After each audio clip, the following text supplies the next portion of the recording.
അസ്സലാമലൈക്കും. എന്തൊക്കെയുണ്ട് വിശേഷങ്ങൾ? എല്ലാവർക്കും സുഖമാണെന്ന് വിശ്വസിക്കുന്നു. ഇന്ന് ഞാൻ ഉണ്ടാക്കുന്നത് ഒരു ബിസ്ക്കറ്റ് റെസിപ്പിയാണ്. ഓവനില്ലാതെ നമുക്ക് എങ്ങനെയാണ് വളരെ എളുപ്പത്തിലും ടേസ്റ്റി ആയിട്ട് ബിസ്ക്കറ്റ് ഉണ്ടാക്കുന്നത് നമുക്ക് നോക്കാം. വളരെ എളുപ്പത്തിൽ നമുക്കിത് പാനിൽ എങ്ങനെയാണ് ചെയ്തെടുക്കുന്നത് നോക്കാം. അപ്പോൾ ആദ്യം ഞാൻ ഇതിന് വേണ്ടിയിട്ട് കുറച്ച് ബട്ടർ മെൽറ്റ് ചെയ്യുന്നുണ്ട്. ബട്ടറിന് പകരമായിട്ട് നമുക്ക് ഡാൽഡ ഉപയോഗിക്കാം, അല്ലെങ്കിൽ നമുക്ക് ബട്ടറും ഡാൽഡയും മിക്സ് ചെയ്തിട്ട് ആ ഒരു രീതിയിൽ വേണമെങ്കിൽ ഉപയോഗിക്കാം. നമുക്ക് ഈ ഒരു ബിസ്ക്കറ്റൊക്കെ ബേക്കറിയിൽ നിന്നൊക്കെ വാങ്ങിക്കുമ്പോൾ ഒരുപാട് വില കൊടുക്കേണ്ടി വരും. നമുക്ക് കുറച്ച് സമയം ഒന്ന് മെനക്കെടാൻ തയ്യാറാണെങ്കിൽ നമുക്ക് നല്ല രീതിയിൽ തന്നെ ഈ ബിസ്ക്കറ്റൊക്കെ വീട്ടിൽ ചെയ്തെടുക്കാനൊക്കെ പറ്റും. അപ്പം ഞാനിപ്പോൾ 1.5 കപ്പ് മൈദ അളന്നെടുത്ത് വെച്ചിട്ടുണ്ട്. അത് ഒരു പാത്രത്തിലേക്ക് ചേർത്ത് കൊടുക്കുക. നമ്മൾ ഏത് മെഷറിംഗ് കപ്പിലാണോ മെഷർ ചെയ്യുന്നത് ആ ഒരു കപ്പിൽ തന്നെ എല്ലാ ഇൻഗ്രീഡിയൻസും അളന്നെടുക്കുക. പിന്നെ ഞാനിപ്പോൾ 1/4 കപ്പ് പഞ്ചസാര പൊടിച്ചത് അളന്ന് വെച്ചിട്ടുണ്ട്, അതും കൂടി ചേർത്ത് കൊടുക്കാം. മൈദ ചേർക്കുന്നതിൻ്റെ പകുതി അളവിലാണ് നമ്മൾ പഞ്ചസാര ചേർത്ത് കൊടുക്കുന്നത്. ഇത് ചേർത്തിട്ട് നമ്മൾ നന്നായിട്ടൊന്ന് മിക്സ് ചെയ്ത് കൊടുക്കുക. ഇപ്പോൾ കുറച്ച് വലിപ്പത്തിലുള്ള പാത്രത്തിൽ ചെയ്യുന്നതായിരിക്കും ഒന്നുകൂടി നല്ലത്. ഇപ്പം ഞാനിപ്പോൾ എടുത്ത പാത്രം ഇത്തിരി ചെറുതാണ്, അപ്പോൾ കുറച്ചൊരു ബുദ്ധിമുട്ടുണ്ടാകും നമുക്ക് ഈ മിക്സിങ് കാര്യങ്ങളൊക്കെ. അതൊന്ന് ശ്രദ്ധിച്ചിട്ട് ചെയ്യണേ. പിന്നെ ഞാനിപ്പോൾ 2 സ്പൂണോളം പാൽപ്പൊടി ചേർത്ത് കൊടുക്കുന്നുണ്ട്. അത് നിർബന്ധമില്ല, താല്പര്യമുള്ളവർക്ക് ചേർക്കാം. പിന്നെ ഞാൻ ഇതിലേക്ക് 1/4 ടീസ്പൂൺ ബേക്കിംഗ് പൗഡറാണ് ചേർത്ത് കൊടുക്കുന്നത്. ബേക്കിംഗ് പൗഡറൊന്ന് കൂടിപ്പോവരുത്, അപ്പോൾ അതത്ര ശരിയായിട്ട് വരില്ല. ഒരുപാട് കുറഞ്ഞാലും അത്ര ശരിക്ക് കിട്ടില്ല. അത് 1/4 ടീസ്പൂൺ മാത്രം ചേർത്താൽ മതി. ഇത് ചേർത്തിട്ട് നന്നായിട്ടൊന്ന് മിക്സ് ചെയ്തെടുക്കുക. എല്ലാ ഭാഗത്തും ഈ ഒരു ബേക്കിംഗ് പൗഡറൊക്കെ എത്തുന്ന രീതിയിലൊന്ന് മിക്സ് ചെയ്തെടുക്കാം.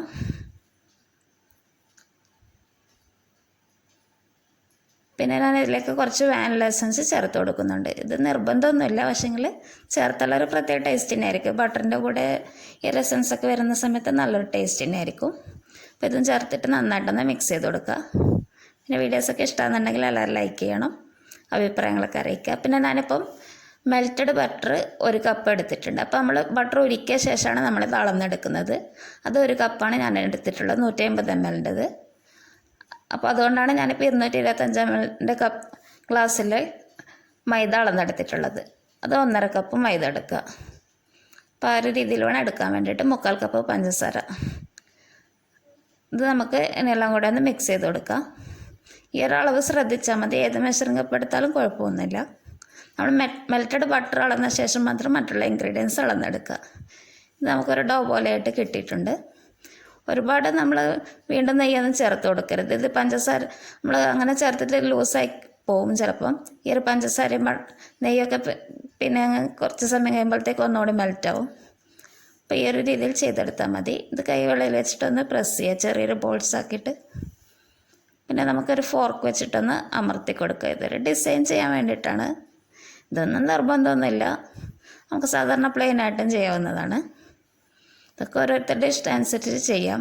പിന്നെ കുക്കി കട്ടർ ഉണ്ടെങ്കിൽ അത് വെച്ച് ചെയ്യുന്നതായിരിക്കും ഒന്നുകൂടി നല്ലത്. നല്ല ഷേപ്പിലൊക്കെ നമുക്ക് മുറിച്ചെടുക്കാൻ പറ്റും. ഇപ്പം എൻ്റെ കയ്യിൽ അതില്ലാത്തതുകൊണ്ടാണ് ഞാൻ ഈ ഒരു രീതിയിൽ ചെയ്തിട്ടുള്ളത്. ഞാനിപ്പോൾ ഇതിൽ ചെറിയ പീസ് വെച്ചിട്ടൊന്ന് ഡെക്കറേറ്റ് ചെയ്യുന്നുണ്ട്. നമുക്കിതിന് പകരമായിട്ട് ടൂട്ടി ഫ്രൂട്ടി അല്ലെങ്കിൽ കാഷ്യൂനട്ടോ ആൽമണ്ടോ എന്ത് വേണമെങ്കിൽ നമുക്ക് യൂസ് ചെയ്യാവുന്നതാണ്. പിന്നെ അതുപോലെ തന്നെ ഫോർക്ക് വെച്ചിട്ട് ഞാൻ ചെറുതായിട്ട് ഇതൊന്ന് ഡോട്ടിട്ട് കൊടുക്കുന്നുണ്ട്. നമുക്ക് ഇഷ്ടമുള്ള രീതിയിൽ ഇങ്ങനെ വേണമെങ്കിലും ചെയ്തെടുക്കാം. അത് ഞാനിപ്പം ചെറിയ പീസ് വെച്ചിട്ട് തന്നെയാണ് ചെയ്യുന്നത്. ഇത് നമ്മൾ വെക്കുന്ന സമയത്ത് കുറച്ച് സ്പേസ് വിട്ടിട്ട് വേണം വെക്കാൻ വേണ്ടിയിട്ട്. ആ ഒരു കാര്യം നമ്മൾ പ്രത്യേകം ശ്രദ്ധിക്കണം. അല്ലെങ്കിൽ ഇത് ബേക്ക് ആവുന്ന സമയത്ത് ഇത് ഇത്തിരി വലിപ്പം കൂടും, അപ്പോൾ അത് തമ്മിൽ ഒട്ടിപ്പിടിക്കാനുള്ള ചാൻസ് ഉണ്ട്. പിന്നെ ഞാനിപ്പോൾ ഒരു ബട്ടർ പേപ്പറിലാണ് ഇതൊക്കെ എടുത്ത് വെക്കുന്നത്. പിന്നെ അതുപോലെ തന്നെ ഞാനിപ്പോൾ ഒരു കോക്കനട്ട് കുക്കിയാണ് ചെയ്യുന്നത്. ഇതിന് വേണ്ടിയിട്ട് നമ്മൾ ഡെസിക്കേറ്റഡ് കോക്കനട്ട് എടുത്തിട്ടുണ്ട്. ഇത് നമ്മൾ ഈ ഒരു മാവിനെ ചെറിയ ബോൾസാക്കിയിട്ട് പിന്നെ നടുവിലൊരു കുഴി പോലെ ആക്കുക. അതിന് ശേഷം ഈ ഒരു ഡെസിക്കേറ്റഡ് കോക്കനട്ട് വെച്ചിട്ട് ഒന്നുകൂടി ഒന്ന് റോൾ ചെയ്തെടുക്കാം. ഇത് നമ്മൾ നേരത്തെ ചെയ്ത പോലെ തന്നെ നമുക്ക് ഷേപ്പ് ചെയ്തെടുക്കാവുന്നതാണ്.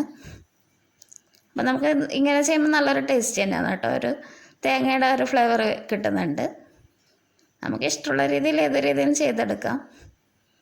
ഇത് ഞാൻ ചുമ്മാ പരീക്ഷിച്ച് നോക്കിയതാണ്. അപ്പോൾ നല്ല സക്സസ് ആയിട്ട് വന്നതുകൊണ്ട് നിങ്ങളായിട്ട് ഷെയർ ചെയ്യാമെന്ന് വിചാരിച്ചു.